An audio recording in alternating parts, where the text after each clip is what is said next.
A wide, strong back is one of the hardest things to build without a gym, but it's not actually impossible. Most people assume back training requires a lot pull down machine or a loaded barbell, and that assumption is exactly why so many home workout routines skip back day entirely and default to push ups and squats instead. But your back is actually one of the more trainable muscle groups at home because so much of its function is pulling, stabilizing, and controlling your own body weight through a range of motion, not just moving external load. Let's break down why home back training works, the exercises that actually hit your lats and upper back hard, a complete routine you can follow today, and how to keep progressing over time without ever buying a rack of dumbbells. Your back is made up of several distinct muscle groups working together. The latissimus dorsi, or lats, are the large wing-shaped muscles that give your back width and create that V-taper look. The trapezius runs from your neck down through your upper back and controls shoulder blade movement. The rhomboids sit between your shoulder blades and pull them together. The erector spinae run along your spine and keep your torso upright and stable. Training these muscles doesn't require a fixed machine path the way some muscle groups do. Rows, pulls, and isometric holds can all be recreated with a towel, a sturdy table, or nothing but your own body weight.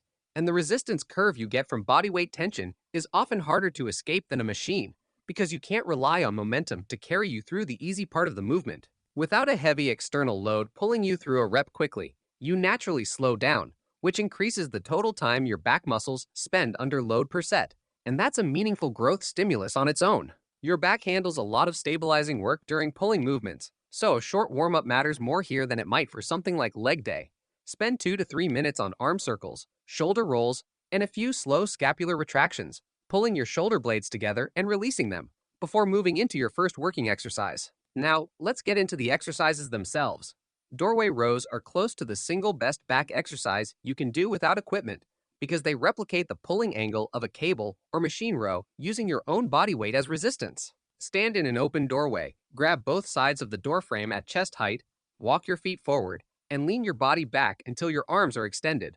Pull your chest toward the frame by driving your elbows back and squeezing your shoulder blades together, then lower back down with control. The further back you lean, the harder the row becomes, so you can scale the difficulty just by adjusting your foot position.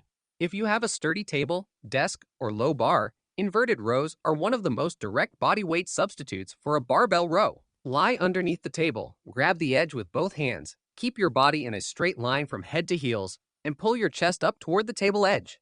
This works your entire upper back and lots through a full range of motion, and you can make it harder by elevating your feet on a chair or easier by bending your knees. Knee face down on the floor, extend your arms forward, and lift your chest, arms, and legs off the ground at the same time, holding briefly before lowering for a Superman hold. This targets your erector spinae and lower back directly, and it's one of the few exercises that trains spinal extension without any equipment at all. Lying face down with your arms at your sides, slowly sweep them out and up overhead in an arc, like making a snow angel. Then reverse the motion back to your sides for a reverse snow angel. This hits your rear delts, traps, and rhomboids through a full range of motion, and it's particularly good for people who sit at a desk all day, since it directly counters the forward rounded posture that desk work creates. Get into a plank position with your hands on the floor. Then row one arm up toward your ribs while keeping your hips square and stable for a renegade row. This combines back training with serious core stabilization demand, since resisting rotation while one arm pulls is genuinely difficult. Lying face down, raise your arms into a Y shape overhead, then lower and raise them into a T shape out to your sides, then finally into a W shape with elbows bent at your ribs. Each position targets a slightly different part of your upper back and rear shoulder, and cycling through all three in one set gives you comprehensive coverage of the smaller stabilizing muscles that larger rowing movements sometimes skip. From a hands and knees position, extend one arm forward and the opposite leg back simultaneously, hold briefly. Then switch sides for a bird dog. This demands significant control from your erector spinae and lower back to keep your spine stable and neutral throughout the movement. And if you have access to a pull-up bar, even a cheap doorframe mounted one, pull-ups are the single most effective back exercise available without a gym. They load your lats through a full range of motion under real body weight resistance. If a full pull-up isn't accessible yet, negative pull-ups, jumping to the top position and lowering slowly, build the same muscles while you work toward your first strict rep. Here's a full session using these exercises. Doorway rows for 3 sets of 12 to 15 reps, and table inverted rows for 3 sets of 8 to 12 reps. renegade rows for 3 sets of 8 to 10 reps per side, and reverse snow angels for 3 sets of 12 to 15 reps.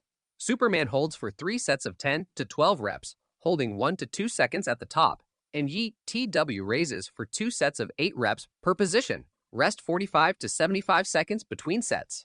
The whole session runs about 35 to 45 minutes, and it covers your lats, traps, rhomboids, rear delts, and lower back in a single workout. The biggest mistake in bodyweight back training is treating the exercise list as fixed instead of progressive. Since you can't simply add plates to a bar, progression has to come from other variables. Increasing your lean angle on doorway rows or elevating your feet on table rows directly increases the percentage of your body weight you're pulling, which is the body weight equivalent of adding load. Slowing down your tempo, particularly the lowering portion of each rep, increases time under tension without needing any additional resistance at all. Adding a 1 to 2 second pause at the point of maximum contraction forces your back muscles to hold the position under tension rather than just passing through it. And moving from bilateral to unilateral versions of an exercise, like progressing from a 2-arm row to a single-arm version, roughly doubles the demand on the working side even though your body weight hasn't changed. Using momentum instead of controlled tension is the most common mistake. Because body weight back exercises don't have a fixed external load forcing strict form, it's easy to swing through rows using your lower back and hips rather than pulling with your lats and upper back. Slowing down and focusing on the squeeze at the top of each rep fixes this almost immediately. Skipping the mind-muscle connection is another common gap. Back muscles are largely out of your direct line of sight, which makes them harder to consciously engage than something like your chest or biceps. Actively thinking about pulling your elbows back and squeezing your shoulder blades together, rather than just focusing on moving your hands, makes a measurable difference in how much of the work your back muscles actually do. 2 to 3 sessions per week works well for most people, with at least one full rest day between sessions to allow recovery. Since body weight back training tends to generate less peak mechanical tension than heavily loaded barbell rows, slightly higher frequency can help make up the difference in total weekly volume as long as your recovery and sleep support it. Beyond visible changes, which take time, the most reliable early signal that your back workout is working is being able to consciously feel your lats and upper back working during rows, rather than your arms or lower back taking over the movement. A noticeable pump in your upper back and mild, non-joint soreness in the 24 to 48 hours after training are both good indicators that you're loading the right muscles. Over several weeks, look for the ability to lean back further on doorway rows or elevate your feet higher on table rows while maintaining good form, since that reflects genuine strength progress. You can build a genuinely effective back with zero equipment using doorway rows, table inverted rows, Supermans, reverse snow angels, and bird dogs alone. A strong, well-developed back is achievable at home. Once you understand that body weight tension, lean angle, and tempo are your equivalent of adding plates to a bar. Run this routine consistently 2 to 3 times a week with real attention to the mind-muscle connection, and you'll build real strength and width over time without ever needing a gym membership.